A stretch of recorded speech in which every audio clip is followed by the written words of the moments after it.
नमस्कार। स्कूल शिक्षा परिवार जयपुर से और एक प्राइवेट स्कूल से मैं अनिल शर्मा बोल रहा हूँ।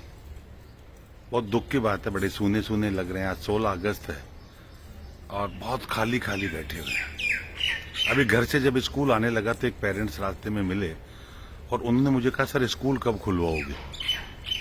मैं कहा, जी हम तो चाहते हैं खुल जाए।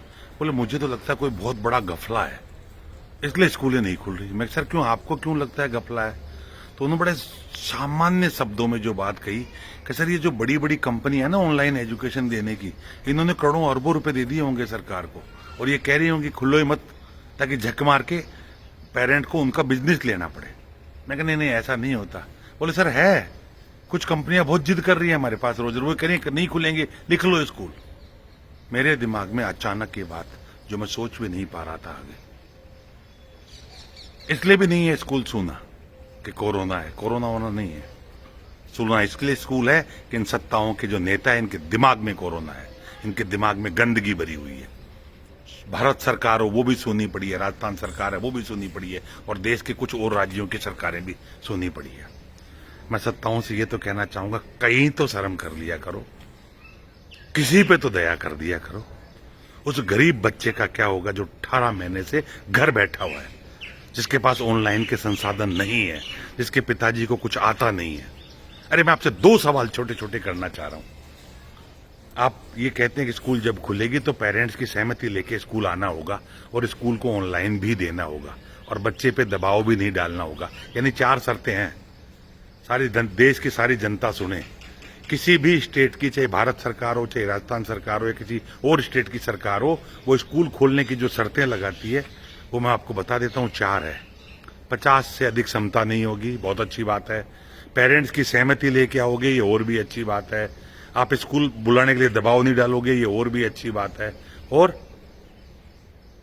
ऑनलाइन एजुकेशन जारी करोगे। बाकी और बहुत सारी शर्तें हैं। अब मैं ये पूछना चाह रहा हूं, बहुत छोटा सा सवाल जो मेरे दिमाग में घूम रहा है कि जब पेरेंट्स से सहमति लेके आना है तो 9 से 12 क्यों, पहली क्लास से क्यों नहीं? जिस पेरेंट को लगता होगा मेरे बच्चे के लिए शिक्षा जरूरी है और मेरा बच्चा ऑनलाइन नहीं ले सकता क्योंकि न मेरे पास साधन है न मेरे बच्चे के पास साधन है, क्या उसके साथ अन्याय नहीं कर रहे आप?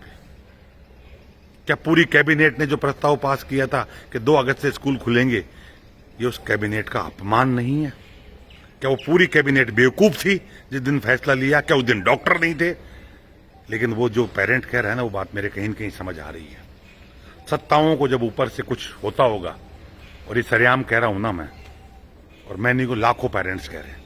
अब मेरा आगे का जो वीडियो पेरेंट्स के लिए, आप इनसे आशा करना बंद कर दीजिए। आज की तारीख में राजस्थान की 7.5 करोड़ जनता में प्रत्येक व्यक्ति पे लगभग 60,000 रुपए का कर्जा है इनकी वजह से। रोडवेज करोड़ों रुपए घाटे में चल रही है इनकी वजह से। 3 रुपए की बिजली को आप 9 रुपए में खरीदते हो इनकी वजह से। ये जो सरकारी स्कूल में बच्चे को फ्री पढ़ाने की बात करें ना, उस बच्चे पे 70,000 रुपए सालाना खर्च करते हैं ये। इनमें कोई वो मतलब नहीं, इनसे कोई आशा करना बंद कर दो। अगर आपको चाहिए कि आपके बच्चे स्कूलों में पढ़ें, आपके बच्चे का कैरियर बने, तो इस सड़कों पे आइए। उन तथाकथित पेरेंट्स पे मत जाइए जिनको राजनीति करने के चक्कर में या कुछ फीस बचाने के चक्कर में कहते नहीं नहीं नहीं कोरोना है, मत भेजो मत भेजो मत भेजो। किसी पार्क में जाके देख लो, खुला चैलेंज है मेरा, किसी पार्क में चले जाइए आप, आपको हजारों बच्चे खेलते मिलेंगे, वहां कोरोना नहीं है। किसी फंक्शन में चल जाइए, माँ बाप के साथ बच्चे खेलते मिलेंगे, वहां कोरोना नहीं है। कॉलोनी की गली सड़कों में देख लो, वहां कोरोना नहीं है। मॉल में कोरोना नहीं है, चुनाव में कोरोना नहीं है, लेकिन कोरोना स्कूल में बैठा है। चला कमरे में बैठा बैठा क्या करे बेचारा, कहां जाए? इन नेताओं ने चुनाव में नहीं आने दिया उसको, तो आके बैठ गए स्कूल में, बोले यहां पढ़ लेते हैं खाली जगह। शर्म करो अब तो। बहुत कड़वे शब्द बोल रहा हूं, जो मर्जी आए कर लेना। इतना तो सोचो सर, उन बच्चों का क्या हो रहा होगा जो गांव में रह रहे हैं। वो गरीब 2 बच्चे हो गए ना, एक भारत में 2 भारत क्यों करते हो?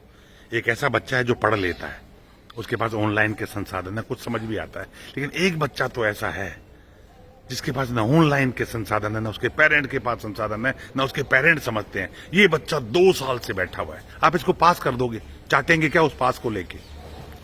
क्योंकि जब कंपटीशन होगा तो इस बच्चे को अपनी योग्यता के आधार पर लड़ना होगा।